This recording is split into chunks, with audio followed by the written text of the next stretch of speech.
একজন বলছে কুমিল্লা থেকে দেখতেছে।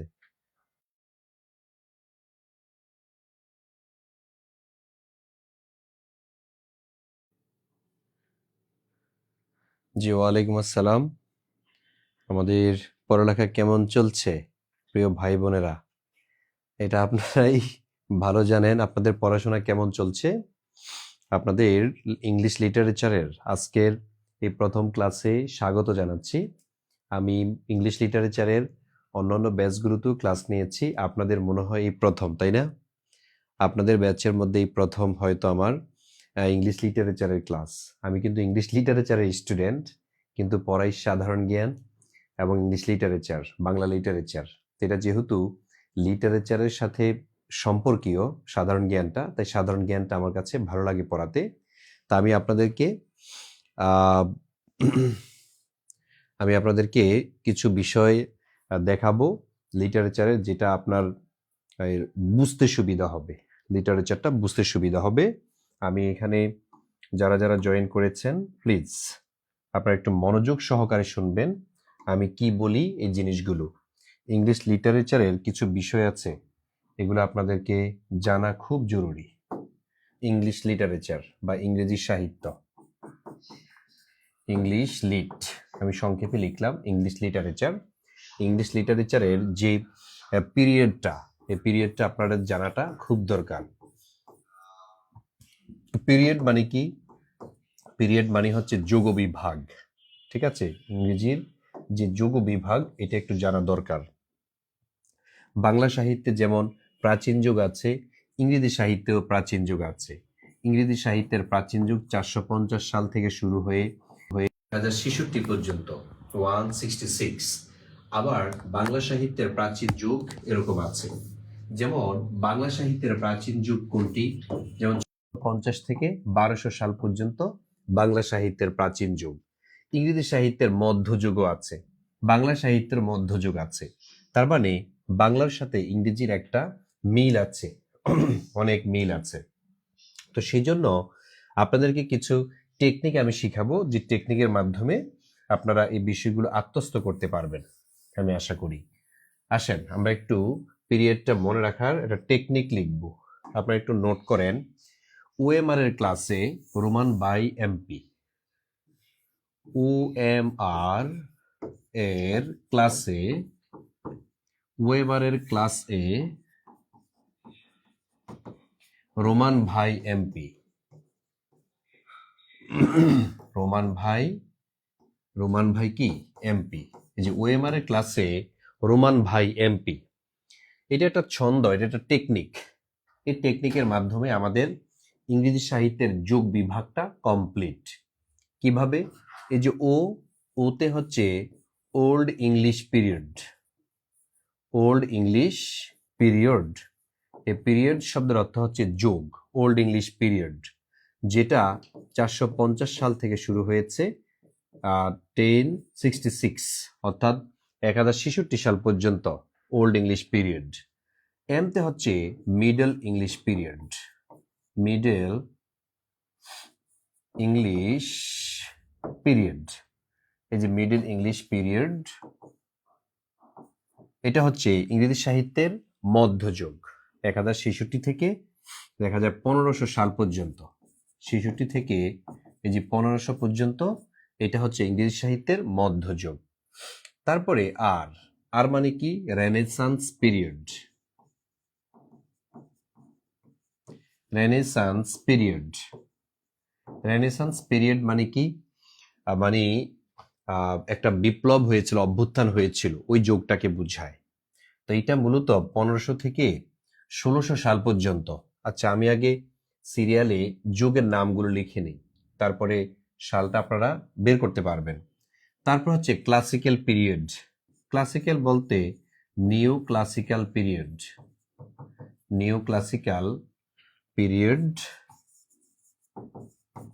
তারপরে হচ্ছে রোমান মানে কি? Romantic period, romantic period, romantic period. আর এই যে ভাই, ভাই মানে Victorian, Victorian period, Victorian period, ঠিক আছে।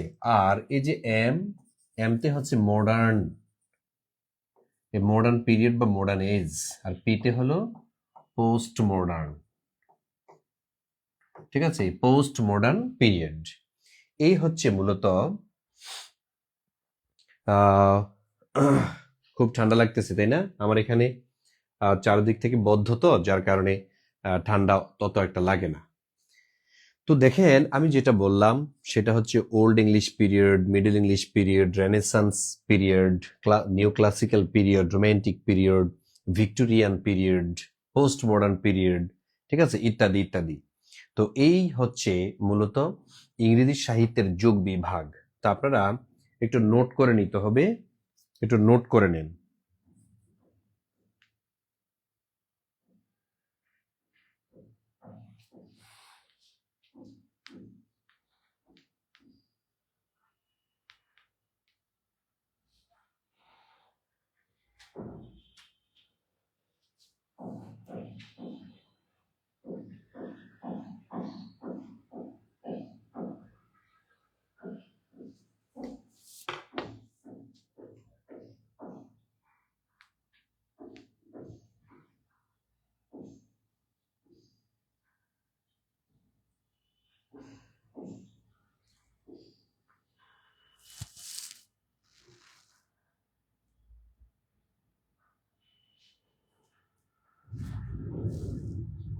একটু দ্রুত নোট করে ফেলতে হবে।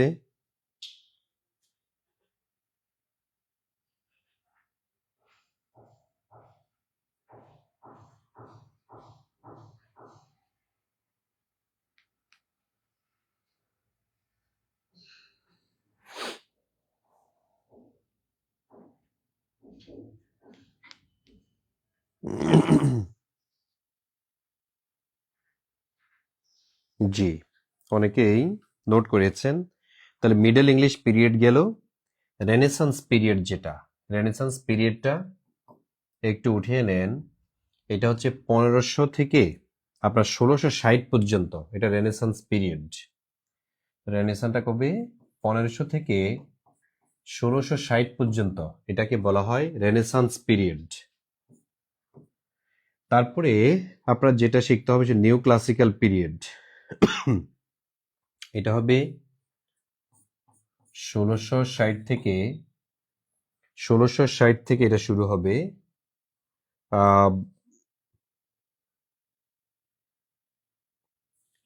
1660 থেকে কবে বলেন? 1832, সরি 1700 সাল পর্যন্ত, 1798 সাল পর্যন্ত। এটা হচ্ছে আপনার নিউ ক্লাসিক্যাল পিরিয়ড। আর রোমান্টিক পিরিয়ড যেটা, এটা মূলত 1798 থেকে শুরু হয়েছে 1832 পর্যন্ত, ঠিক আছে, একটু উঠে নেন। 1832 সাল পর্যন্ত এটা হচ্ছে রোমান্টিক পিরিয়ড, 1798 থেকে মূলত শুরু হয়েছে। আবার ভিক্টোরিয়ান পিরিয়ড যেটা, এই যে ভিক্টোরিয়ান পিরিয়ড 1832 থেকে যে 1901 সাল পর্যন্ত। আর মডার্ন পিরিয়ড যেটা 1901 থেকে 1940 পর্যন্ত, ঠিক আছে, 1901 থেকে 1940, বা অনেক জায়গায় লেখা আছে 45, ঠিক আছে, তবে 1940 এটি অ্যাপ্রোপ্রিয়েট। আর পোস্ট মডার্ন হচ্ছে 1940 থেকে প্রেজেন্ট, অর্থাৎ বর্তমান কাল পর্যন্ত, এটি হচ্ছে পোস্ট মডার্ন পিরিয়ড। তো এই হচ্ছে বিষয়। তো এখন দেখেন, স্যার গণিত ক্লাস চাই, ইংলিশ লিটারেচারে কি গণিত আছে? এখন আপনাদের ইংলিশ লিটারেচারের ক্লাস চলছে, এটা লাইভ ক্লাস না, এটা হচ্ছে পেইড ব্যাচের ক্লাস। অল জব প্লাস যারা ইংলিশ ফাউন্ডেশন কোর্সে ভর্তি হয়েছেন তাদের এটা হচ্ছে ইংলিশ লিটারেচারের ক্লাস, ঠিক আছে। তো যেটা বললাম সেটা হচ্ছে ইংরেজি সাহিত্যের, এটা হচ্ছে প্রাচীন যুগ, তারপর হচ্ছে মধ্যযুগ, যেমন বাংলা সাহিত্যের মধ্যযুগ আছে, তারপর হচ্ছে রেনেসান্স পিরিয়ড 1500 থেকে 1660, নিউ ক্লাসিক্যাল পিরিয়ড 1660 থেকে 1798, রোমান্টিক পিরিয়ড 1798 থেকে 1832, তারপর হচ্ছে ভাই মানে ভিক্টোরিয়ান পিরিয়ড, এটা হচ্ছে 1832 থেকে 1901, আর এম ফর মডার্ন পিরিয়ড বা মডার্ন এজ 1901 থেকে 1940 সাল পর্যন্ত, আর একটা হলো পোস্ট মডার্ন পিরিয়ড 1940 থেকে দেখা যাচ্ছে প্রেজেন্ট অর্থাৎ বর্তমান পর্যন্ত সালটাকে বলা হয়, এটা ইংরেজি সাহিত্যের পোস্ট মডার্ন পিরিয়ড। তো এটা হচ্ছে মূলত ইংরেজি সাহিত্যের যোগ বিভাগটা, এটা দিয়ে মূলত ইংরেজি সাল বা ইংরেজি মানে ডিউরেশনটা আপনি বুঝতে পারবেন। তো এখন আমি আপনাদেরকে দেখাবো যে এই অংশ থেকে বিভিন্ন পরীক্ষাতে যে এসেছে, বিভিন্ন পরীক্ষায় এসেছে কিভাবে এসেছে আমি একটু দেখানোর চেষ্টা করবো আপনাদেরকে। যেমন এখান থেকে কিভাবে আসে, যেমন what is the time period of the old English period in English literature. দেখি যারা একটু মনোযোগ দিয়েছেন তারা কিন্তু অ্যান্সার করতে পারবেন। আমি একটু দেখতে চাই এটা অ্যান্সারটা আপনারা করবেন। What is the time period of the old English period 452 1066 নাকি 1066 to 1500 নাকি 1500 to 1600 নাকি 1600 to 1700? দেখি অ্যান্সার করেন তো, এটা কে অ্যান্সার করতে পারবেন? যে লিজা আপু আপনারটা হয়েছে মিশু, জেরিন আক্তার আপনারটা হয়েছে মুস্তাফা আপা, মুস্তাফা ভাই আপনারটা হয়েছে গুড। জি ঠিক আছে, তাইলে আমরা বুঝতে পারলাম এটা হচ্ছে ওল্ড ইংলিশ পিরিয়ড।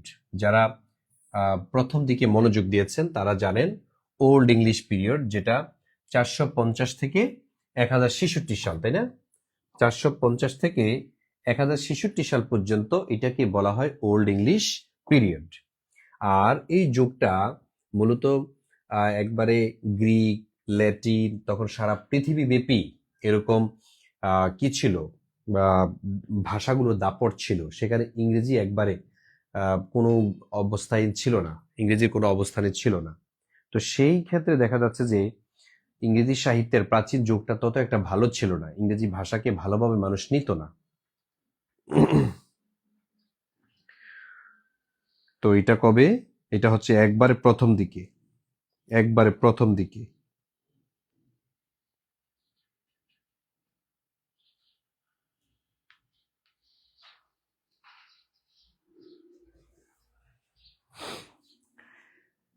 তো ইংরেজি সাহিত্যের প্রাচীন যুগের নিদর্শন আছে, যেমন বাংলা সাহিত্যের প্রাচীন যুগের নিদর্শন আছে। যেমন ইংরেজি সাহিত্যের এই যে প্রাচীন যুগ, এই প্রাচীন যুগের নিদর্শন কি কেউ কি জানেন?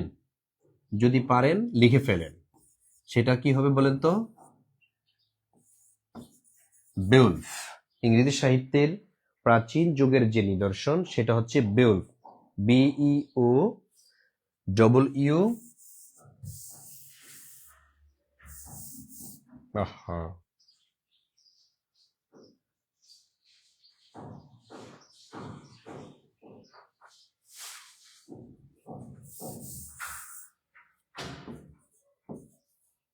এই যে বেউলফ, এই বেউলফ হচ্ছে ইংরেজি সাহিত্যের প্রাচীন যুগের নিদর্শন। আর বাংলা সাহিত্যের প্রাচীন যুগের নিদর্শন চর্যাপদ। তাহলে বাংলা সাহিত্যের হচ্ছে চর্যাপদ, আর ইংরেজি সাহিত্যের প্রথম বইয়ের নাম হচ্ছে বেউলফ। তাহলে প্রথম ইংরেজি বই বা first English book, first English book, এটা মূলত একটা এপিক, আর এটা হচ্ছে ফার্স্ট বাংলা বই, প্রথম বাংলা বই কোনটি? সেটা হচ্ছে চর্যাপদ। তাহলে ইংরেজি সাহিত্যের প্রথম গ্রন্থ যেটা সেটা হচ্ছে বেউলফ, আর বাংলা সাহিত্যের প্রথম গ্রন্থ কোনটা? সেটা হচ্ছে চর্যাপদ। তাহলে ইংরেজি এবং বাংলার মধ্যে অনেকটা মিল আছে, আপনারা যদি একটু দেখেন। তবে এই যে বেউলফ কে লিখেছেন আজ পর্যন্ত কেউ জানে না, আনএনিমাউস বলা হয়, অজানা। এটা লেখকটা কে ছিল, কে যে লেখা, মানে ভয়ে নিজের নাম প্রকাশ করেনি। কারণ কেউ যদি ইংরেজি ভাষায় কোনো বই লিখতো বা কথা বলতো তাকে একবার পুরো স্লাইস করে ফেলতো। কিন্তু চর্যাপদেরও এরকম লেখক ছিল, তারও প্রথম দিকে লেখক তো 23 বা 24 জন লেখক ছিল, তারাও কিন্তু কেউ দেশে ছিল না, বই লেখা পালাইছে। ইভেন চর্যাপদ পাওয়া গিয়েছে নেপালের রাজদরবারে 1907-এ। নেপালের রাজদরবার থেকে এই চর্যাপদ আবিষ্কার হয়েছে, ঠিক আছে। আর বেওলফটা ইংল্যান্ডে পাওয়া গিয়েছিল। তো এটা হচ্ছে ইংরেজি সাহিত্যের প্রাচীন যুগের নিদর্শন। আপনারা মনে রাখবেন, এটা মূলত একটা এপিক। বলেন এপিক শব্দের অর্থ কি? এপিক, এপিক শব্দের অর্থ কি কেউ কি জানেন? এপিক শব্দের অর্থ হলো মহাকাব্য। এপিক শব্দের অর্থ হচ্ছে মহাকাব্য। যদি বলা হয় ইংরেজি প্রথম এপিক কোনটি, বা which is the first English epic, which is the first English epic, which epic is the first in English literature, তাহলে এটা হবে Beowulf. Which epic is the first in English literature, that is Beowulf. আর বাংলা সাহিত্যের যেটা, সেটা হচ্ছে চর্যাপদ। আচ্ছা, তাইলে আমরা দেখি যে এই সম্পর্কে আর কোনো প্রশ্ন এসেছে কিনা। দেখেন, what is the time period of middle English period in English literature? আচ্ছা, ইংরেজি সাহিত্যের মিডল এজ, মিডল মানে কি? মধ্যযুগ। তাহলে ইংরেজি সাহিত্যের মধ্যযুগ কোনটি? বাংলা সাহিত্যের মধ্যযুগ যেমন এই যে 1201 থেকে 1800 সাল পর্যন্ত, এটা বাংলা সাহিত্যের, তাই না? বাংলা সাহিত্য আর মধ্যযুগ, তেমনি ভাবে ইংরেজি সাহিত্যেরও মধ্যযুগ আছে। তাহলে ইংরেজি সাহিত্যের মধ্যযুগ কোনটি? সেটা কি 450 থেকে, নাকি 1066 থেকে, না 1500 নাকি 1600 থেকে শুরু হয়েছে? রান্না করতেছেন তাই কমেন্ট করতে পারতেছেন আমাদের মিমি আপু। ভালো ভালো রান্না করেন, ভালো ভালো রান্না করেন। অনেক ঠান্ডা, তাই না? অনেক ঠান্ডা, আগুনের কাছে থাকেন, ক্লাসও করেন। আমাদের ভাই বোনরা অনেক কষ্ট করে পড়াশোনা করছে, আমি জানি। আচ্ছা, তাহলে ইংরেজি সাহিত্যের মধ্যযুগের যে মানে মধ্যযুগটা, সে মধ্যযুগটা শুরু হয়েছে, আব্দুর রহমান ভাই সঠিক বলেছেন, মিশু আপু সঠিক বলেছেন। তার মানে হচ্ছে কোনটা? আমরা একটু দেখে নেই। ইংরেজি সাহিত্যের মধ্যযুগ হলো 1066 থেকে 1500 সাল পর্যন্ত। 1066 থেকে 1500 সাল পর্যন্ত, এটা হচ্ছে ইংরেজি সাহিত্যের মধ্যযুগ। এই যুগে একজন পয়েট ছিল যার নাম হলো জিওফ্রে চসার। এই যে জিওফ্রে চসার, উনি হচ্ছেন ফার্স্ট ইংলিশ পয়েট। ফার্স্ট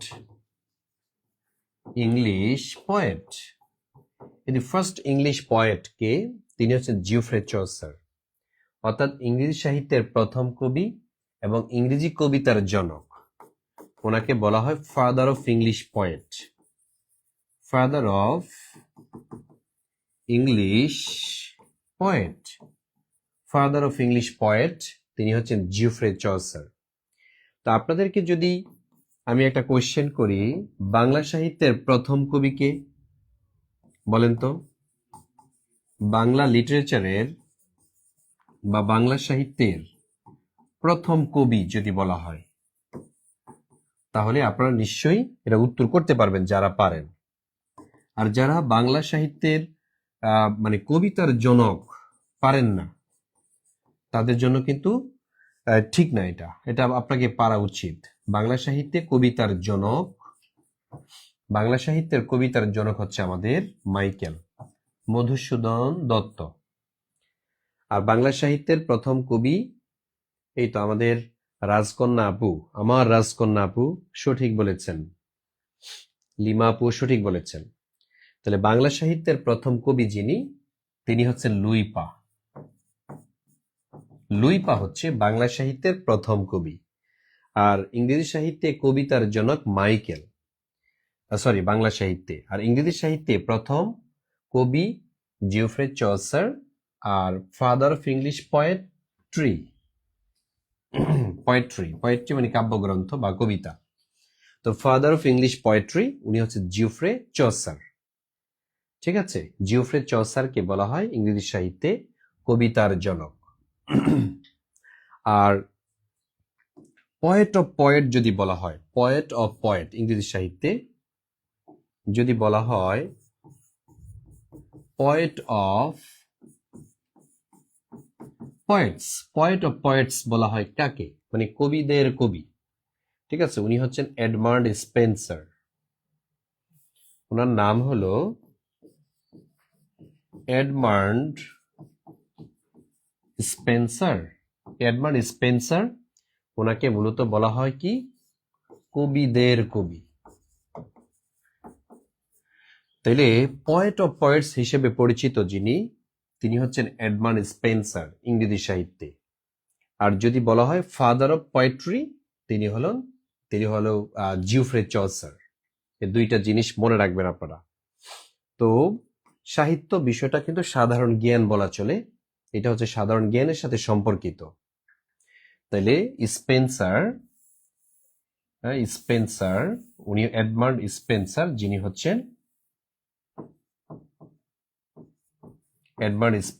যিনি হচ্ছেন ইংরেজি সাহিত্যে কবিদের কবি হিসেবে পরিচিত।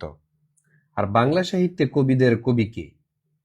বাংলা সাহিত্যে যদি বলা হয় কবিদের কবি, তাহলে তিনি হচ্ছেন আমাদের, কে বলতে পারবেন? নির্মলেন্দু গুণ। নির্মলেন্দু গুণ বাংলা সাহিত্যে কবিদের কবি হিসেবে পরিচিত।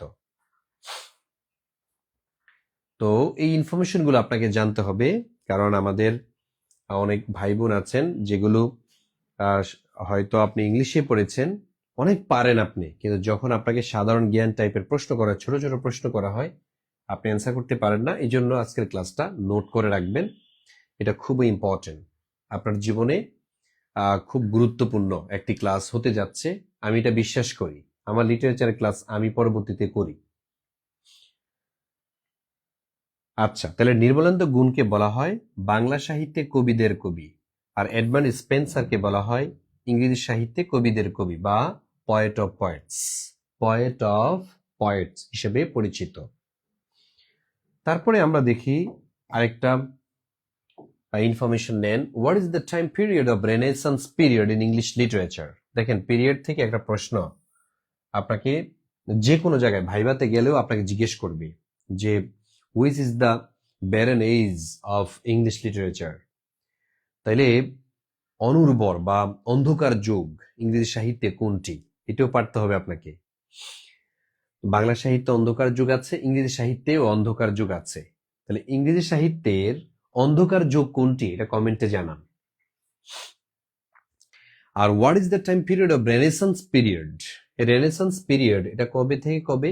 1500 থেকে 1600, 1600 থেকে 1700, 17, 18, 18, 19। এটাকে আসলে এখানে কি উত্তর আছে? তাহলে এখানে সঠিক অ্যান্সারটা আমরা একটু দেখে নেই। সঠিক অ্যান্সারটা হচ্ছে 1500 থেকে 1600 সাল পর্যন্ত। এটাকে রেনেসান্স পিরিয়ড বলা হয়। রেনেসান্স, এটা বানান জিজ্ঞেস করে, এই যে রেনেসান্স শব্দের অর্থ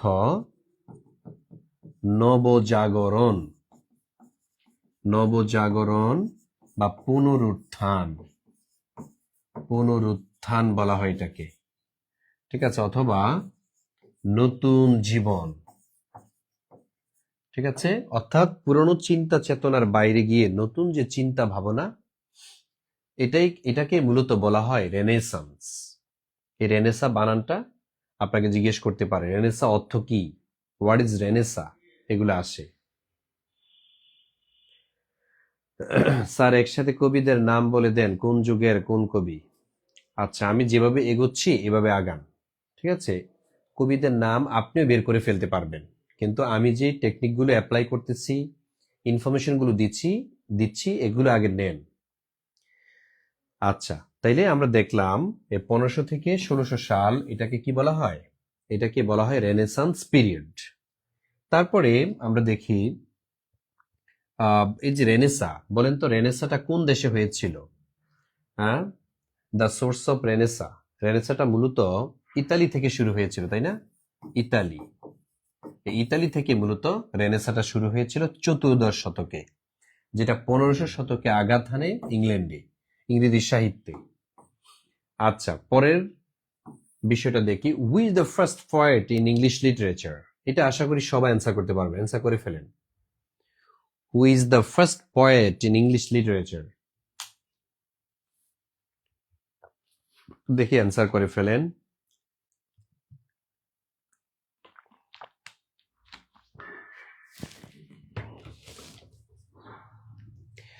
হু is the first poet in English literature? এটা কি চৌসার নাকি শেক্সপিয়ার? অনেকে শেক্সপিয়ার বানান পারে না, ঠিক আছে, শেক্সপিয়ার বানানে ভুল করেন, SHAKESPEARE, শেক্সপিয়ার। অনেকে বানান পারলো আবার উচ্চারণে ঝামেলা করে ফেলেন। তারপর হচ্ছে ক্যাডমান, ইংরেজি সাহিত্যের প্রথম কবি, ঠিক আছে, ক্যাডমানকেও প্রথম কবি বলা হয়। এই ক্যাডমান প্রথম কবি। যদি আপনি প্রথম কবির অপশনের মধ্যে চসার না পান, তাহলে ক্যাডমান উত্তর হবে। ক্যাডমান এবং চৌসার দুইজনের নাম যদি থাকে, তাহলে ক্যাডমনই সঠিক অ্যান্সার। আর ক্যাডমন না থেকে শুধু চৌসার থাকলে চৌসার উত্তর হবে সঠিক। ঠিক আছে, ইংরেজি সাহিত্যের এই প্রথম কবি ক্যাডমানকে বলা হয়ে থাকে। এখন দেখেন আপনারা যারা অ্যান্সার করেছেন সেটা হয়েছে কিনা আমরা একটু চেক করে নেই। ইয়েস, হ্যাঁ, ইংলিশ সাহিত্যের ফার্স্ট পোয়েট আপনারা যারা চৌসার দিয়েছেন, আসলে কি চৌসার হয়েছে নাকি ক্যাডমান হয়েছে? ইংলিশ সাহিত্যের ফার্স্ট পোয়েট যদি বলা হয় ক্যাডমান, আমি বলছিলাম চৌসার এবং ক্যাডমান যদি দুইটা থাকে, উত্তর কোনটা হবে? উত্তর হবে হচ্ছে এই ক্যাডমান। আর যদি ক্যাডমান না থাকে তাহলে চৌসার হবে উত্তর। তবে এটার সঠিক অ্যান্সারটাই হলো ক্যাডমান, ইংলিশ সাহিত্যের ফার্স্ট পোয়েট। ইংলিশ লিটারেচারের ফার্স্ট পোয়েট যিনি, তিনি হচ্ছেন এই ক্যাডমান। তারপরে আমরা আরেকটু দেখে নেই, আরেকটু দেখি, যেমন হু is the father of English grammar? এই প্রশ্ন যদি না পারেন তাহলে কবিরা গুণা না, এটা কবিরা গুণা আমি বলবো না, এটা হচ্ছে কবিরা ভুল করে ফেলেন আপনি। হু is the father of English grammar? প্রায় 80% স্টুডেন্ট কিন্তু এটা পারে না। যারা ইংলিশের আছেন ওনাদের কিন্তু এটা পারা উচিত। ঠিক আছে, বাংলা গ্রামারের জনক কে, ইংরেজি গ্রামারের জনক কে, এগুলা কিন্তু আমাদের পারতে হবে। তো এখন দেখেন, যদি বলা হয় ফাদার অফ ইংলিশ গ্রামার, তাহলে এটা কি উইলিয়াম শেক্সপিয়ার নাকি জর্জ ওরওয়েল, লিন্ডলে মারি নাকি নান অফ দ্য অ্যাবাভ, নাকি উপরের একজনও না? তো এটা একটু টেকনিক্যাল অ্যান্সার করতে হবে। আসলে ইংরেজি গ্রামার দিয়ে কিন্তু ইংরেজি ভাষা শেখা হয় না। ইংলিশ গ্রামার নামে একটা বই লিখেছিলেন একজন বিখ্যাত ব্যাকরণবিদ, ফলে ওই বিখ্যাত ব্যক্তিটার নাম অনুযায়ী ইংলিশ গ্রামার নাম হয়ে যায়, ফলে তাকে ইংরেজি গ্রামারের জনক বলা হয়ে থাকে। প্রশ্ন হচ্ছে কে সেই ব্যক্তি? সেই ব্যক্তিটা হচ্ছে, আমরা একটু দেখে নেই কে সে ব্যক্তি। ওনার নাম হলো লিন্ডলে মারি। এই যে লিন্ডলে মারি, উনি হচ্ছেন ইংরেজি সাহিত্যে ইংরেজি গ্রামারের মানে প্রথম বইটা লিখেছেন। লিন্ডলে মারিকে বলা হয় ইংলিশ গ্রামারের জনক। ইংরেজি ব্যাকরণের জনক যিনি, তিনি হলেন লিন্ডলে মারি। এইটা ঠিক আছে। তেমনি ভাবে বাংলা ব্যাকরণের জনককে কে বলতে পারবেন? দেখি অ্যান্সার করেন তো। বাংলা ব্যাকরণের জনককে, বাংলা ব্যাকরণের জনক কে? ওনার নাম হচ্ছে NB. Halhed. NB. Halhed, Nathaniel Brassey Halhed. এই এন.বি. হেলহেড যিনি, উনি হচ্ছেন মূলত বাংলা ব্যাকরণের জনক। তিনি একটা বই লিখেছিলেন, a grammar of Bengal language. A grammar of the Bengal, a grammar of the Bengal language, তার বিখ্যাত একটা বই আছে, a grammar of the grammar of the Bengal language. এই যে বেঙ্গল ল্যাঙ্গুয়েজ, এটা হচ্ছে তার বিখ্যাত একটি বই। তো এই যে নেথানিয়েল ব্রাসি হেলহেড 1778 সালে এই বিখ্যাত বইটা লিখেছেন। 1778 সালে এই গ্রামারের বইটা লিখেছেন, যার কারণে এনবি হেলহেডকে বলা হয় ফাদার অফ বাংলা গ্রামার। ওনাকে কি বলা হয়? Father of Bangla grammar, father of Bangla grammar. তাহলে ফাদার অফ বাংলা গ্রামার যিনি, তিনি হচ্ছেন এনবি হেলহেড। এনবি হেলহেড, ওনাকে মূলত বলা হয় ফাদার অফ বাংলা গ্রামার।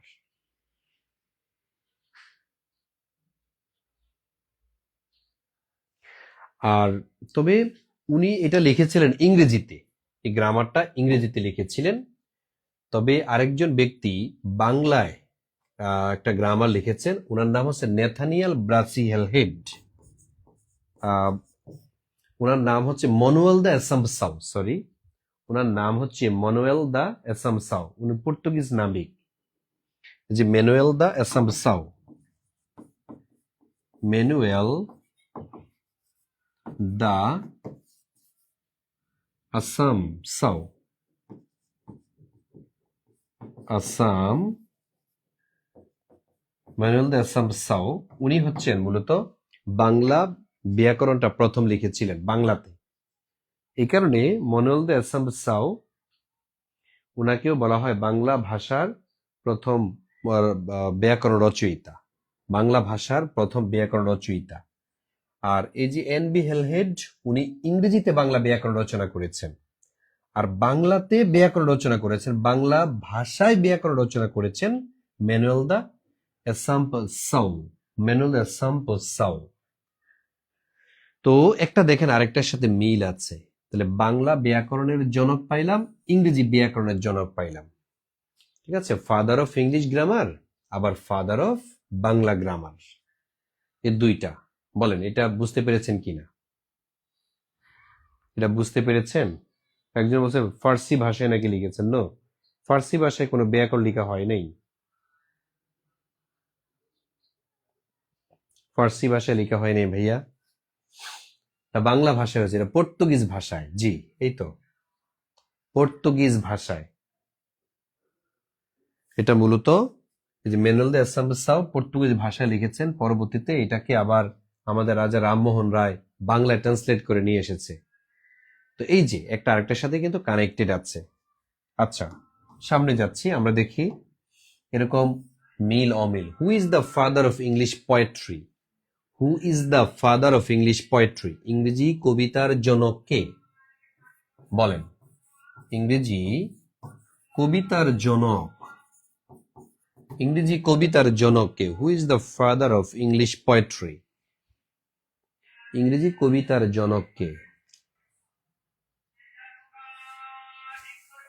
আচ্ছা, ইংরেজি কবিতার জনক আমরা একটু চেক করি।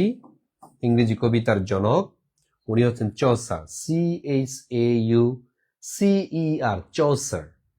ইংরেজি কবিতার জনক যিনি, তিনি হচ্ছেন জিওফ্রে চসার, ওনার সম্পর্কে বলেছিলাম।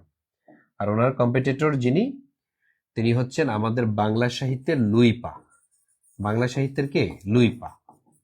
তাহলে লুইপা হচ্ছে বাংলা সাহিত্যে, আর ইংরেজি সাহিত্যে হলো চসার। এভাবে আপনি মিলিয়ে পড়বেন। আমাদের রবীন্দ্রনাথ ঠাকুর বলেছিলেন, আগে চাই বাংলা ভাষার গাঁথনি, তারপর বিদেশি ভাষা। আমরা অনেকেই ইংরেজি ভাষা শেখার জন্য হন্য হয়ে লেগে যাই, কিন্তু বাংলা ভাষাটাই শেখা হয় না। আপনাদের বাচ্চাদেরকে ভর্তি করাচ্ছেন কোথায়? ইংলিশ মিডিয়াম স্কুলে। পরবর্তী যত কালচার তার ভিতরে ঢুকে, সে না পড়ে নামাজ, না পড়ে। এই জন্য বেসিকটা অন্তত আপনার যেই ধর্ম, সেই ধর্মের হওয়া উচিত। আপনি ধরেন হিন্দু ধর্ম, হিন্দু ধর্মটা শেখানো উচিত। আপনি ধরেন মুসলমান ধর্ম, মুক্তবে পাঠাবেন, কোরআন শরীফ শিখবে, সে মাসলা মাসাইল শিখবে, নামাজ কিভাবে পড়তে হয় এগুলো শিখবে ছোটবেলা থেকে। তাহলে বেসিকটা যদি তার মানে মূল ধর্মের হয়, তাহলে উপরে গিয়ে আপনি ইংলিশে দেন আর ফার্সিতে দেন, সে ডাইভার্ট হবে না, আপনার কথা শুনবে। না হয় কিন্তু সে আপনার মূল ভুলে যাবে। আমাদের অনেকের মূল ভুলে যাই আমরা। আচ্ছা, তারপরে দেখি আমরা, এখানে বলা আছে who is the father of nature poetry. হ্যাঁ, who is the father of nature poetry, অর্থাৎ প্রকৃতির কবি, অর্থাৎ পয়েট অফ নেচার কাকে বলা হয়? Poet of nature, poet of nature অর্থ হচ্ছে প্রকৃতির কবি। বাংলা সাহিত্যে প্রকৃতির কবি যেমন জীবনানন্দ দাশ। ইংরেজি সাহিত্যে প্রকৃতির কবি কে বলেন? এটা কি ওয়ার্ডসওয়ার্থ, কলরিজ, কিটস নাকি শেলি? ইংরেজি সাহিত্যে প্রকৃতির কবি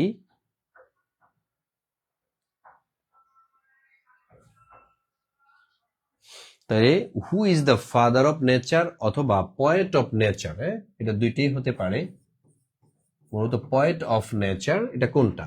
হু is the poet of nature in poetry দরকার নেই, আপনি পয়েট অফ নেচার কাকে বলা হয় এটা মূলত ফারজানা মিমি আপু, ফেরদৌসি, ফেরদাউস, জান্নাতুল ফেরদাউস, রাশেদ উদ্দিন, তারপর হচ্ছে মুক্তাদির, আর রেজওয়ান আলী, মাহি, তারপর হচ্ছে তানহা ইসলাম। Thank you. তার মানে সঠিক অ্যান্সার সেটা হচ্ছে ওয়ার্ডসওয়ার্থ। আমরা তারপর চেক করব, আমরা চেক করে দেখি কোনটা। এই তো ওয়ার্ডসওয়ার্থ। তাহলে প্রকৃতির কবি বা পয়েট অফ নেচার আমরা কাকে পাইলাম? পয়েট অফ নেচার আমরা যাকে পাইলাম তিনি হচ্ছেন ওয়ার্ডসওয়ার্থ। ওয়ার্ডসওয়ার্থ এবং এস.টি. কলরিজ এই দুইজনে মিলে লিরিক্যাল ব্যালেড নামক একটি সাহিত্য রচনা করেছেন, যার মাধ্যমে রোমান্টিক যুগের সূচনা হয়েছিল। রোমান্টিক যুগের সূচনা করেছিলেন এই দুই বন্ধু মিলে, ওয়ার্ডসওয়ার্থ আর হচ্ছে কলরিজ, আর লিরিক্যাল ব্যালেড নামে। তাহলে বলেন ক্লিয়ার? আলহামদুলিল্লাহ ক্লিয়ার না? Clear.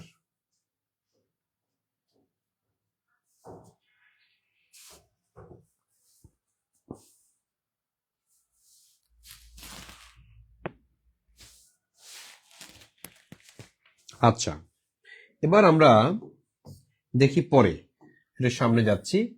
Which is the first Nobel in English? ইংরেজি সাহিত্যের প্রথম উপন্যাস কোনটি? নোভেল, ঠিক আছে, একটা হচ্ছে নোবেল আর একটা হচ্ছে নোভেল। এই নোভেল মানে উপন্যাস। এটা কি ডন কুইকজট নাকি গালিভার্স ট্রাভেল, রবিনসন ক্রুজ নাকি প্যামেলা? ইংরেজি সাহিত্যের প্রথম উপন্যাস কোনটি? আপনাদের কি ধারণা বলেন? গালিভার্স ট্রাভেল, জোনাথন সুইফটের বিখ্যাত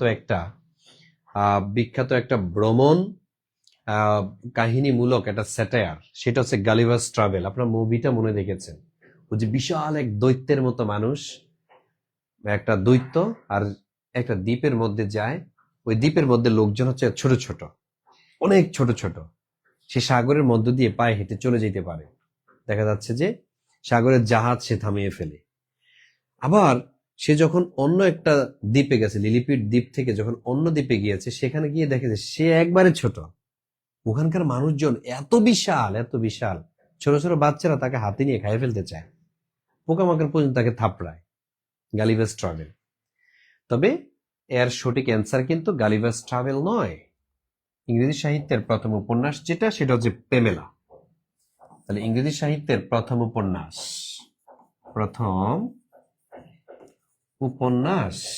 যেটা, সেটা কোনটা? সেটা হচ্ছে এই প্যামেলা। এটাকে আবার ভার্সু রিওয়ার্ডেড বলা হয়। প্যামেলার আরেকটা নাম হচ্ছে দ্য ভার্সু রিওয়ার্ডেড, ঠিক আছে, দ্য ভার্সু রিওয়ার্ডেড হিসাবে পরিচিত।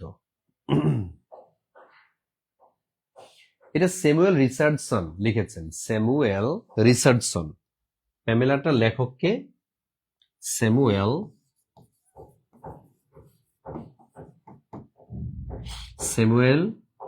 রিচার্ডসন।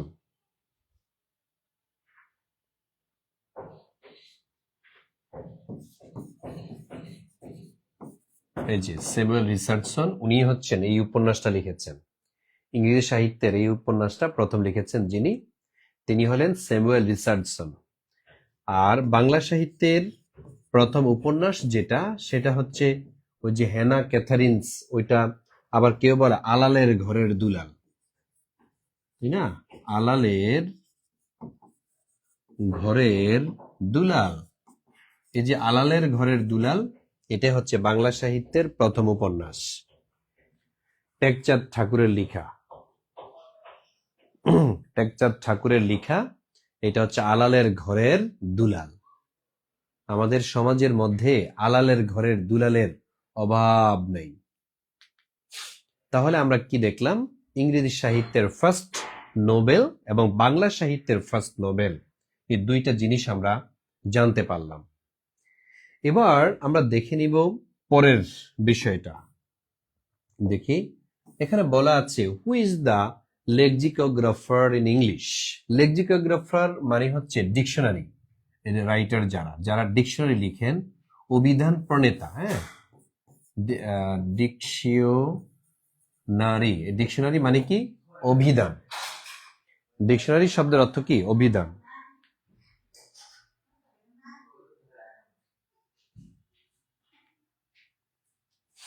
তাহলে ডিকশনারি শব্দের অর্থ হচ্ছে অভিধান। অভিধান, হ্যাঁ, ডিকশনারি অভিধান। লেক্সিকোগ্রাফার মানে হচ্ছে অভিধান, সরি, অভিধান প্রণেতা। তাহলে অভিধান প্রণেতা কে? আরে কি লিখতেছি? অভিধান, ভ ভ, এই যে অভিধান প্রণেতা কে ইংরেজি সাহিত্যে, বা প্রথম ইংরেজি ডিকশনারিটা কে লিখেছিলেন? Samuel Johnson, William Shakespeare, George Orwell, James Joyce. আচ্ছা, এটা আপনারা পারেন কিনা?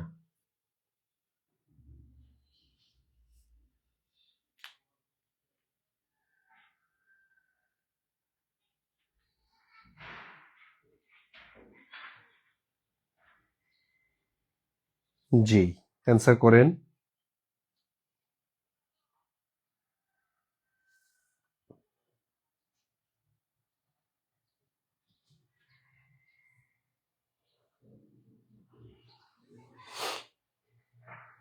গুড।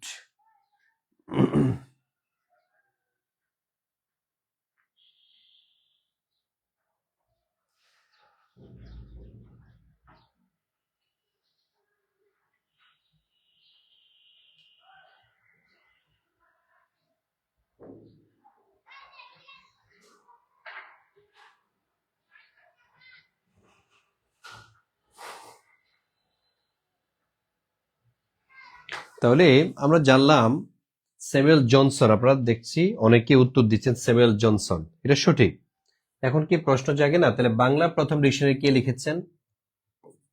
লিখেন, প্রথম বাংলা ডিকশনারি, প্রথম বাংলা ডিকশনারি এর রচয়িতা, প্রথম বাংলা ডিকশনারি এর রচয়িতা Henry Pitts Forster. Henry Pitts Forster, Henry Pitts Forster, তিনি প্রথম বাংলা ডিকশনারি লিখেছিলেন।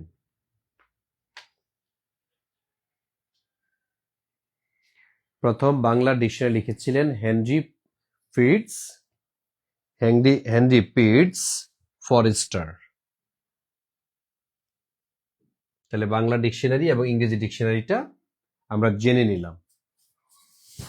এটা মূলত 1821 সালে লেখা হয়েছিল। আর স্যামুয়েল জনসন লিখেছিলেন 1755 সালে এই ডিকশনারিটা, ইংরেজি ডিকশনারিটা।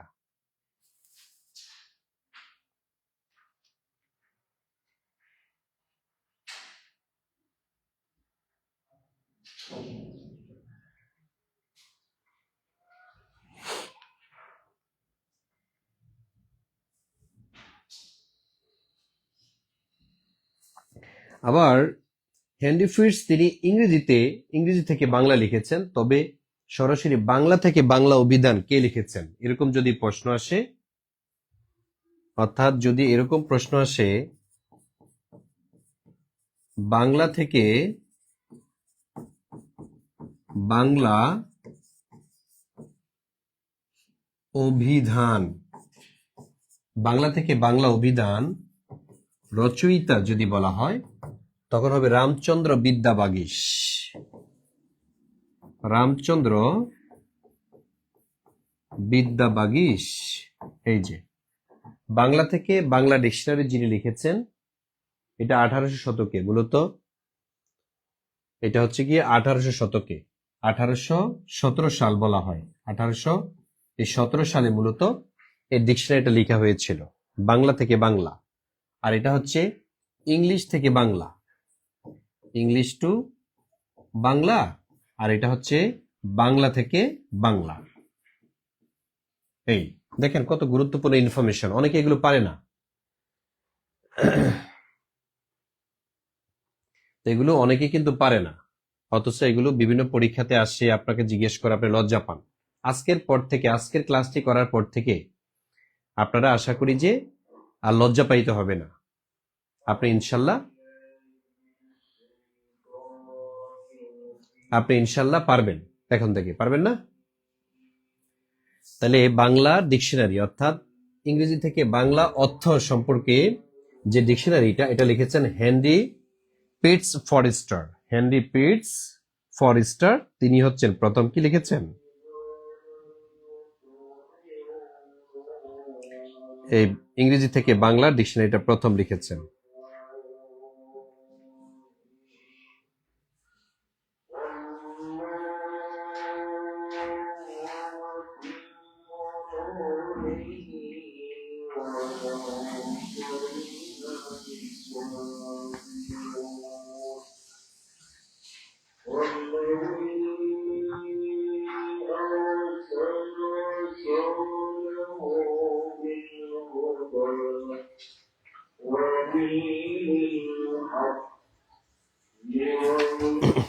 আচ্ছা, তাহলে ডান। আমি কি সামনে যাব? তাহলে এবার আসেন, who is the writer of the Spanish tragedy? Spanish tragedy এটা লিখেছেন কে? Thomas Kyd, William Shakespeare, Christopher Marlowe, নাকি জন ওয়েবস্টার? আপনারা জানেন 7 জন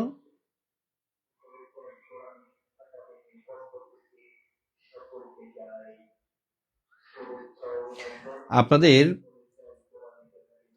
7 উইটস নামে আপনার নাম, ইউনিভার্সিটি উইটস এর মধ্যে একজন সদস্য হচ্ছে থমাস কাইট। এই থমাস কাইট মূলত স্প্যানিশ ট্র্যাজেডি রচনা করেছেন। আমরা একটু চেক করি তারপরে। Yes, Thomas kite. উনার দ্য স্প্যানিশ ট্র্যাজেডি নাটক অনুযায়ী শেক্সপিয়ার একটা নাটক রচনা করেছেন, যেটার নাম কি? যেটার নাম হচ্ছে হ্যামলেট। এই যে হ্যামলেট, এটা রচয়িতা হচ্ছে আমাদের শেক্সপিয়ার। আর স্প্যানিশ ট্র্যাজেডি এই নাটকটাকে কপি করে বা অনুকরণ করে শেক্সপিয়ার তার জগৎ বিখ্যাত এই নাটক রচনা করেছেন, যার নাম হলো হ্যামলেট। হ্যামলেট মূলত একটা ট্র্যাজেডি নাটক। ট্র্যাজেডি মানে কি? দুঃখ, বিষাদ। যে নাটকের মধ্যে মারামারি, হানাহানির কারণে নায়ক নায়িকা মারা যায়, সেটাকে মূলত ট্র্যাজেডি বলা হয়। দুঃখ, কষ্ট যে নাটকের মধ্যে থাকে। মনে রাখবেন, হ্যামলেট নাটক রচনার পূর্বে পৃথিবীতে শ্রেষ্ঠ যেই নাট্যকার ছিলেন তিনি হচ্ছেন থমাস কাইড। এই থমাস কাইডের সমমনা আরেকজন নাট্যকার ছিলেন, তার নাম হচ্ছে ক্রিস্টোফার মার্লো। তার জগৎ বিখ্যাত একটা নাটক আছে যেটা হচ্ছে ডক্টর ফাস্টাস।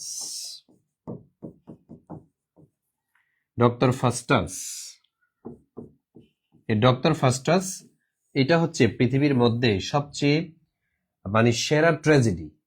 এই জন্য ফাদার অফ ট্র্যাজেডি বলা হয় ক্রিস্টোফার মার্লোকে। শেক্সপিয়ারের আগে সেরা নাট্যকার যিনি ছিলেন তার নাম হলো ক্রিস্টোফার মার্লো। তিনি একজন ইউনিভার্সিটি উইটস। থমাস কাইড, লিলি, শিলি, গ্রিন, ওনারা হচ্ছে ইউনিভার্সিটি উইটস হিসেবে পরিচিত। অর্থাৎ তাদের একটা টিম ছিল, এই এক টিমের মধ্যে 7 জন 8 জন সদস্য বিভিন্ন জায়গায় গিয়ে গিয়ে তারা নাটক মঞ্চস্থ করতেন। তো এই হচ্ছে বিষয়। তাহলে আমরা জানলাম স্প্যানিশ ট্র্যাজেডি হলো এমন একটা নাটক যেটা দেখে দেখে হ্যামলেট লেখা হয়েছে। স্প্যানিশ ট্র্যাজেডি হচ্ছে এমন একটি নাটক যেটা দেখে দেখে বা অনুকরণ করে শেক্সপিয়ার তার জগৎ খ্যাত হ্যামলেট নাটকটি লিখেছেন। ওকে,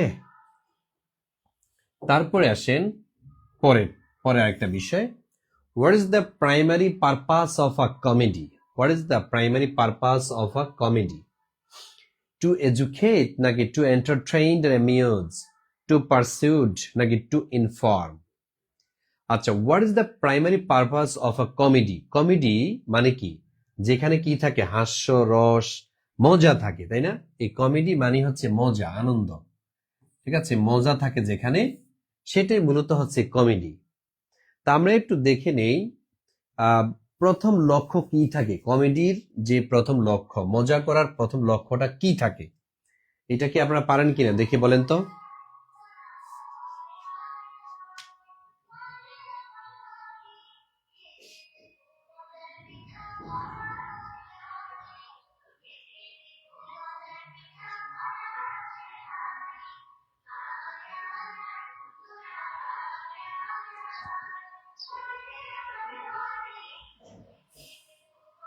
আচ্ছা, তাহলে আপনারা যারা অ্যান্সার করেছেন খ, তার মানে ঠিক আছে, এন্টারটেইন।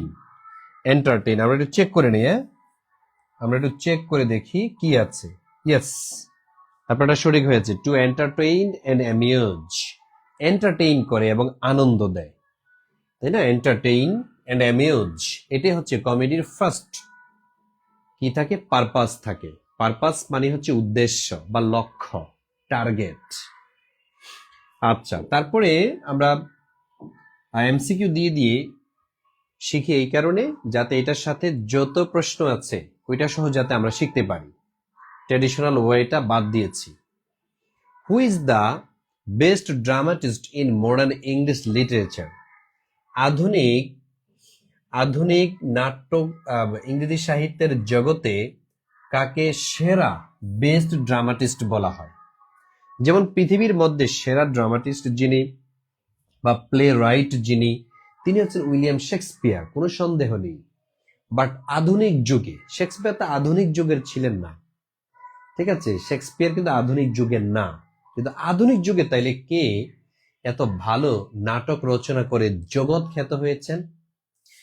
উনি কি জর্জ বার্নার্ড শ, নাকি অস্কার ওয়াইল্ড, নাকি টি.এস. এলিয়ট, নাকি জন মিলিংটন সাইন? এটা আমাদের কাছে জানতে চেয়েছে। তাইলে আমি একটু দেখে নেই, উনি হচ্ছেন আমাদের জর্জ বার্নার্ড শ। যদিও তিনি নোবেল পুরস্কার পাননি, কিন্তু তিনি জগৎ খ্যাত। তাইলে বেস্ট ড্রামাটিস্ট হিসেবে পরিচিত যিনি, বেস্ট ড্রামাটিস্ট হিসেবে পরিচিত আধুনিক যুগের বা আধুনিক সেরা নাট্যকার যিনি, তিনি হচ্ছেন আমাদের জর্জ বার্নার্ড শ। দেখি আপনারা কে বলতে পারেন বাংলা নাটকের জনক কে? বাংলা নাটকের জনক কে? অ্যান্সার করেন। বাংলা নাটকের জনক,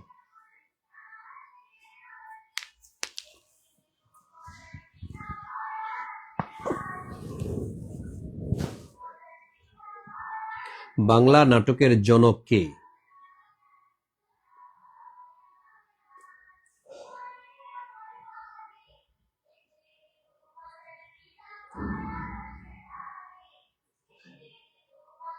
মিঠুমণি, মিথিলামণি নাকি মিথিমণি? যে আপনারা সঠিক হয়েছে মিথিমণি। শারমিন সুলতান আপু, যে আপনারটা সঠিক হয়েছে মাইকেল মধুসূদন দত্ত। বাংলা নাটকের জনক কে বলেন? বাংলা নাটকের জনক হলো মাইকেল মধুসূদন দত্ত। মাইকেল মধুসূদন দত্ত, ওনাকে বলা হয় বাংলা নাটকের জনক। আর ইংরেজি নাটকের জনক হলো কে? শেক্সপিয়ার। ইংরেজি নাটকের জনক উনি হচ্ছেন আমাদের শেক্সপিয়ার। ইংরেজি নাটকের জনক হলো এই শেক্সপিয়ার। বাংলা নাটকের জনক হলো মাইকেল মধুসূদন দত্ত। আধুনিক নাট্য জগতে শ্রেষ্ঠ নাট্যকার জর্জ বার্নার্ড শ। গুড। পরেরটাতে আমরা একটু দেখে নেই। Who is the first programmer in the world? আচ্ছা, এই প্রোগ্রামার বলতে হচ্ছে ওই যে মোবাইলের যে প্রোগ্রাম, ওই প্রোগ্রাম।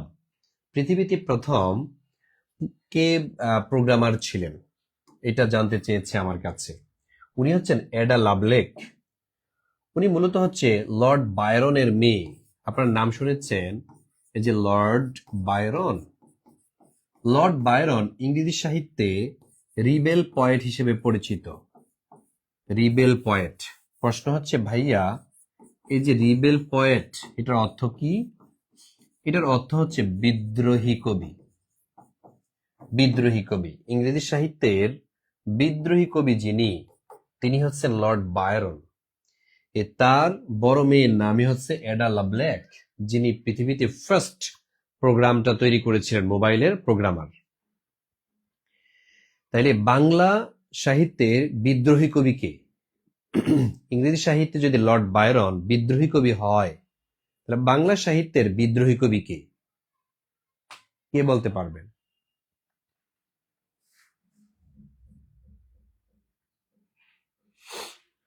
বাংলা সাহিত্যের বিদ্রোহী কবি কে, এটা আমি জানতে চাচ্ছি আপনাদের কাছে। দেখি, জানা থাকলে অ্যান্সার করবেন।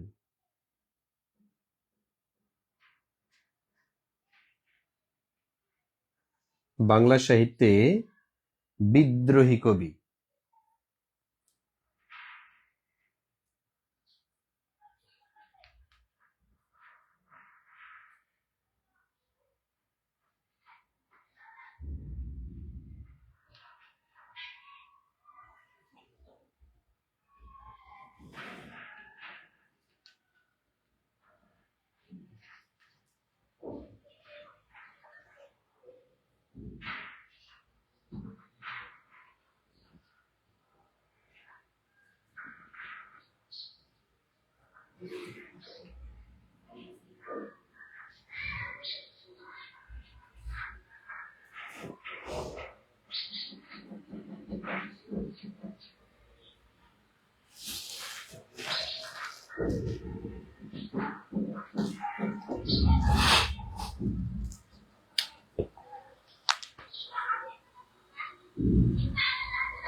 আচ্ছা, তাহলে আপনারা অনেকেই অ্যান্সার করেছেন, thank you so much. Bangla সাহিত্যের বিদ্রোহী কবি, বাংলা সাহিত্যের বিদ্রোহী কবি যিনি, তিনি হচ্ছেন আমাদের কাজী নজরুল ইসলাম। আর প্রথম বিদ্রোহী কবি যদি বলা হয়, তিনি হচ্ছেন মাইকেল মধুসূদন দত্ত। মাইকেল মধুসূদন দত্ত হচ্ছে প্রথম বিদ্রোহী কবি। Thank you so much.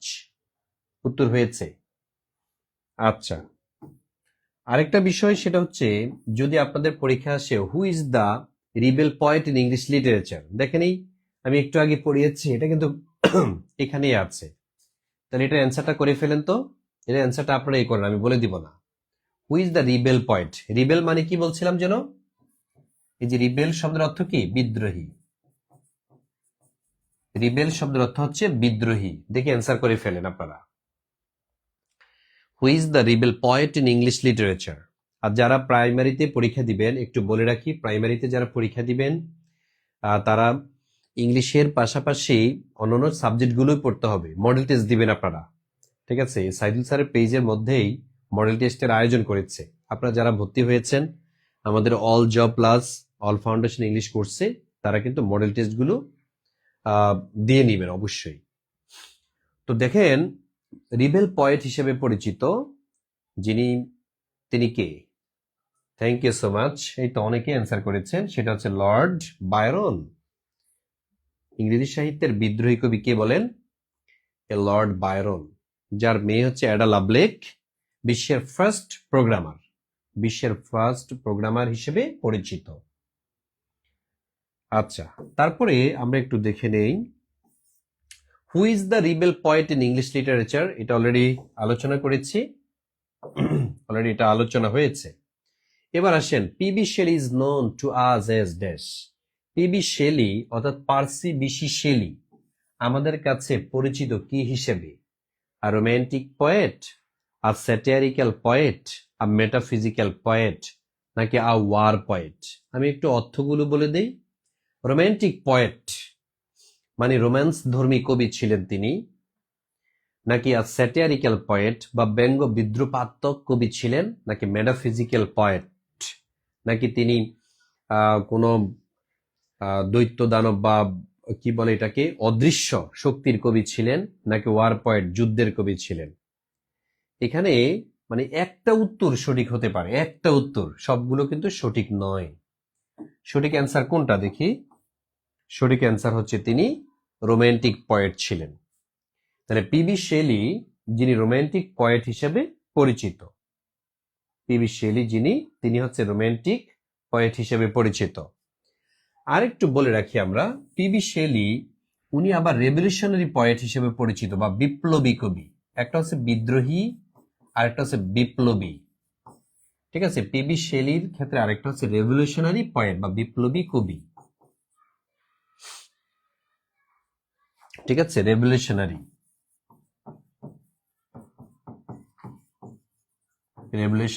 Poet. তা রেভলিউশনারি পয়েটটা কে? যিনি হচ্ছেন পিবি শেলি। তাকে অক্সফোর্ড বিশ্ববিদ্যালয় থেকে বহিষ্কার করা হয়েছিল নাস্তিকতার দায়ে। তিনি নাস্তিক ছিলেন, খ্রিস্টান ধর্মকে বিশ্বাস করতেন না, তাই তাকে তার বিশ্ববিদ্যালয় থেকে বহিষ্কার করা হয়েছিল। P Shelley.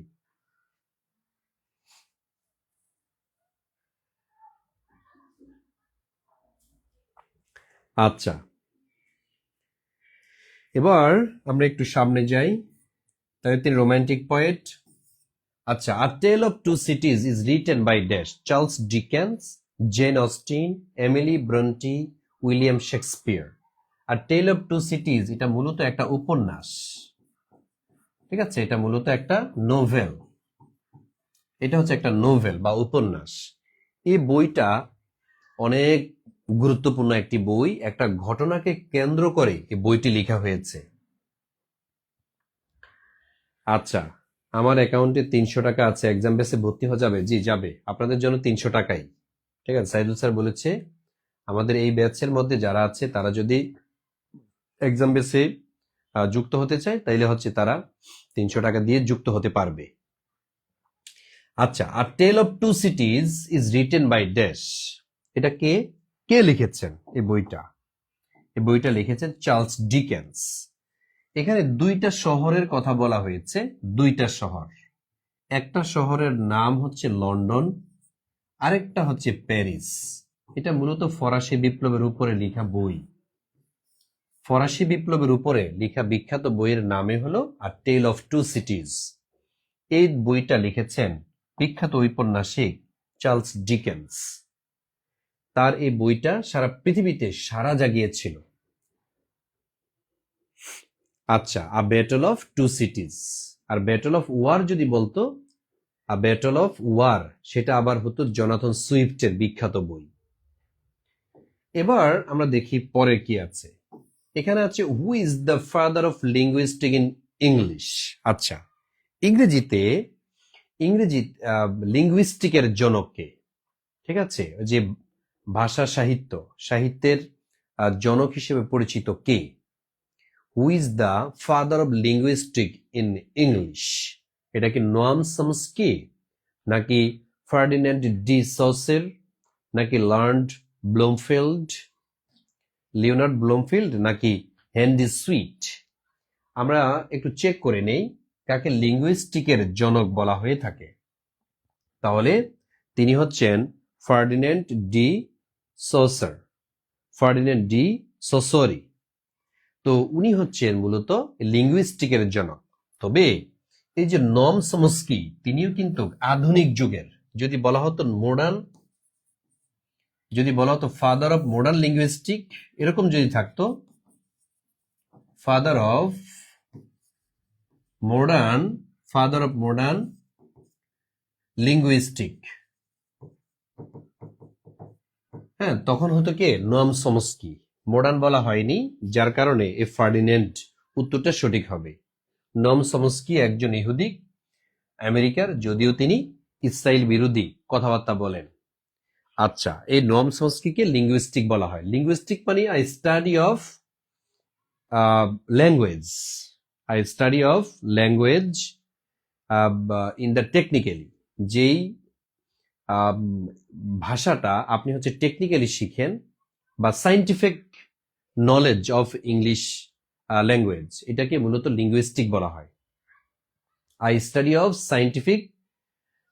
সাইন্টিফিক ল্যাঙ্গুয়েজ, এটাকে কি বলা হয়, লিঙ্গুইস্টিক। তারপর দেখেন, যদি বলা হু is the national poet of USA, যুক্তরাষ্ট্রের জাতীয় কবি কে? ওয়াল্ট হুইটম্যান নাকি এমিলি ডিকেনসন, রবার্ট ফ্রস্ট নাকি নান অফ দ্য অ্যাবভ? এটা একটা কনফিউজড প্রশ্ন।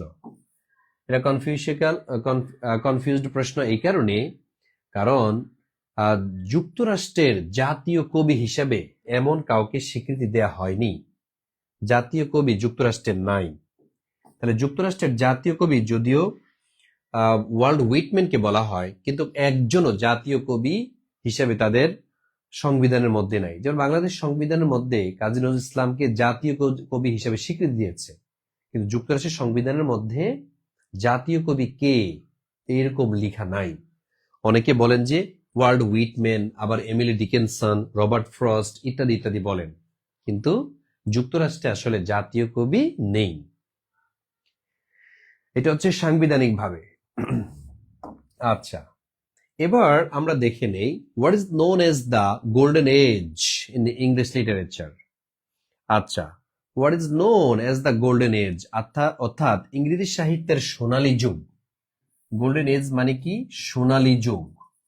ইংরেজি সাহিত্যের সোনালী যুগ বলা হয় কোনটিকে?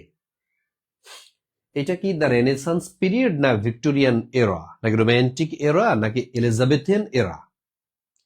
তাহলে ইংরেজি সাহিত্যের এই যে রেনেসান্স পিরিয়ড, ভিক্টোরিয়ান এরা, মানে এরা মানেও এজ বা পিরিয়ড, হ্যাঁ, রোমান্টিক এরা নাকি এলিজাবেথিয়ান এরা? তো এটার সঠিক অ্যান্সার যেটা, সেটা হচ্ছে এলিজাবেথিয়ান পিরিয়ড। ওই সময় রাইটাররা অনেক ফ্রিডম পেয়েছিলেন সাহিত্য রচনা করতে। হ্যাঁ, মেঘবালিকারটা হয়েছে, মাহি আপু আপনারটা হয়েছে, নাজমুন নাহারারটাও হয়েছে। Thank you so much, thank you. Sharmin Sultana, তারপর হচ্ছে নাবি হুসাইনেরটাও হয়েছে, সেটা হচ্ছে নাবি হুসাইন। একজনে বলছে রোমান্টিক, না রোমান্টিক না, এটা হচ্ছে এলিজাবেথিয়ান এরা হবে, এলিজাবেথিয়ান এরা। তাইলে গোল্ডেন এজ হিসেবে পরিচিত ইংরেজি সাহিত্যে যেটি, সেটা হচ্ছে এলিজাবেথিয়ান এজ। এবার দেখব who is the greatest satirical poet in English literature. ইংরেজি সাহিত্যের মধ্যে স্যাটারিক্যাল, আচ্ছা স্যাটায়ার শব্দের অর্থ হচ্ছে ব্যঙ্গ বিদ্রুপাত্মক, ঠিক আছে, ব্যঙ্গ বিদ্রুপাত্মক যে সাহিত্য, সাহিত্যিক, তাদেরকে মূলত স্যাটারিক্যাল বলা হয়। তো কে ব্যঙ্গমূলক কবিতা রচনা করতেন, বা নাটক তৈরি করতেন, বা উপন্যাস রচনা করতেন, কোন বিখ্যাত ব্যক্তি? এই প্রশ্নটা বিসিএস পরীক্ষাতেও এসেছে। তাহলে আলেকজান্ডার পোপ, উনিও কিন্তু ব্যঙ্গ বিদ্রুপাত্মক অনেক লিখেছেন, যেমন রেপ অফ দ্য লক, তার বিখ্যাত ব্যঙ্গ এবং অ্যাক্ট প্লে। তারপর হচ্ছে জোনাথন সুইফট, উনিও কিন্তু খুব গ্রেটেস্ট স্যাটারিস্ট। আচ্ছা, জন ড্রাইডেন, উনি হচ্ছেন ক্রিটিক পয়েট। জন ড্রাইডেনকে বলা হয় সমালোচনার কবি। Samuel Butler, no. তার মানে এখানে সঠিক অ্যান্সার যেটা, সেটা হচ্ছে আলেকজান্ডার পোপ, স্যাটারিক্যাল পয়েট। যদি পয়েট বলা হয় তখন আমরা আলেকজান্ডার পোপকে নিব, ঠিক আছে। Who is the greatest satirical poet? আচ্ছা, আলেকজান্ডার পোপের চেয়েও, আলেকজান্ডার পোপ না, এটা জোনাথন সুইফট হবে, জোনাথন সুইফট হবে। এটা সঠিক অ্যান্সার, এটা কোনটা হবে? Jonathan Swift. Who is the greatest satirical poet in English literature? তিনি হচ্ছেন জোনাথন সুইফট, এটাই সঠিক হবে।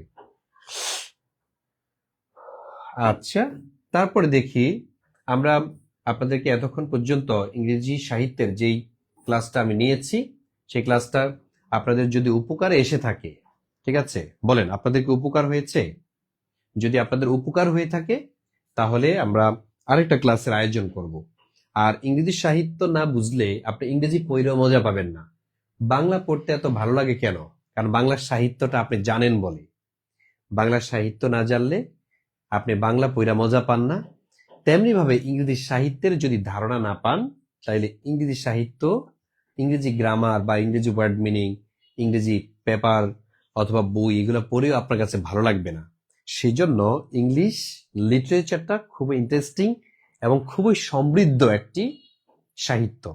সুতরাং ইংরেজি সাহিত্য সম্পর্কে আপনাকে একটা কঠিন ধারণা রাখতে, মানে প্রাইমারি ধারণা নিতে হবে। হতে পারে আপনি বাংলার স্টুডেন্ট অথবা রাষ্ট্রবিজ্ঞানের, সমাজ কল্যাণ অথবা ডিগ্রি অথবা মাদ্রাসায় পড়াশোনা করেছেন। ইংরেজি সাহিত্য যে এত অসাধারণ অসাধারণ, এটা আসলে আপনি না পড়লে বুঝবেন না। আমি আগামী ক্লাসে আপনাদেরকে সেই মজাগুলো দিব ইংরেজি সাহিত্যের। তো যেহেতু এখন প্রাইমারি নিবন্ধন এবং 10 থেকে 20তম গ্রেডের অলরেডি কিছু সার্কুলার চলে এসেছে, অলরেডি প্রাইমারি পরীক্ষার ডেট দিয়ে ফেলেছে, সুতরাং আমরা সেদিকে একটু বেশি ফোকাস করছি। আপনাদের সাহিত্যের ক্লাসগুলো আমরা পরেও নিব ইনশাল্লাহ। শুধু আপনারা দোয়া করবেন, শুধু আপনাদের জন্য। এখানে কিন্তু সাহিত্যের ক্লাস না নিলেও হতো, কিন্তু সাইদুল স্যার বলেছেন যে না, আমি শুধু গ্রামারই পড়াবো না, আমার ভাই বোন যারা আমার সাথে যুক্ত হয়েছে তাদেরকে ইংলিশের একটা বেসমেন্ট তৈরি করে দিব, যাতে তারা অনার্স মাস্টার্স করা লাগবে না, অন্তত ইংলিশ সম্পর্কে, ইংলিশ যে টেস্ট এটা যাতে তারা পায়, ইংলিশের যেটা গ্যাপ আছে এটা যাতে পূর্ণ হয়ে যায়। যদি পূর্ণ থাকে সেটা যাতে আবার সচল হয়ে যায়। পূর্ণ আছে কিন্তু আপনার কাজ নাই। আপনি ইংলিশে অনার্স মাস্টার্স করেছেন, বাট সেটা প্র্যাকটিসের মধ্যে যদি না থাকেন ভুলে যাবেন। যারা কোরআন শরীফ মুখস্থ করে 1 বছর যদি খতমে কোরআন না, মানে কোরআন শরীফ দিয়ে যদি নামাজ না পড়ায়, ঠিক আছে, খতম তারাবি যদি না পায়, পরের বছর দেখবেন অনেক আয়াত, অনেক সূরা উনি ভুলে যাবেন। সেম অবস্থা ইংলিশটা, গণিত আপনি ধরেন একটানা 1 সপ্তাহ করবেন, দেখবেন যে একটা স্পিড চলে আসে। আবার একটানা 1 সপ্তাহ কইরেন না, সব ভুলে গেছেন মনে হয়, তাই না? আপনারা অনেকে এসএসসি এইচএসসি তে দেখেন অঙ্কতে কত ভালো ছিলেন, যে অনার্সে বা ডিগ্রিতে আপনি ভর্তি হয়েছেন সেখানে আর অঙ্ক করেন না। এই 3, 4 বা 5 বছরের গ্যাপের কারণে এখন অঙ্ক নিয়ে কি পরিমাণ প্যারায় আছেন আপনারা দেখেন তো। প্র্যাকটিসের উপরে রাখতে হয় প্রতিটা সাবজেক্ট, প্র্যাকটিসের উপরে রাখতে হয় প্রতিটা সাবজেক্ট। তো আমি আশা করি যে আপনাদের পরবর্তী ক্লাসগুলো আমি চেষ্টা করব যে আপনাদের চাহিদা অনুযায়ী যাতে এই ক্লাসগুলো হয়। তো সে পর্যন্ত সবাই সুস্থ থাকবেন। এইখান থেকে প্রশ্ন আসলে আশা করি যে আপনারা অ্যান্সার করতে পারবেন, এই আশাবাদ ব্যক্ত করে আজকের ক্লাসটি আমি এখানে শেষ করছি। আল্লাহ হাফেজ।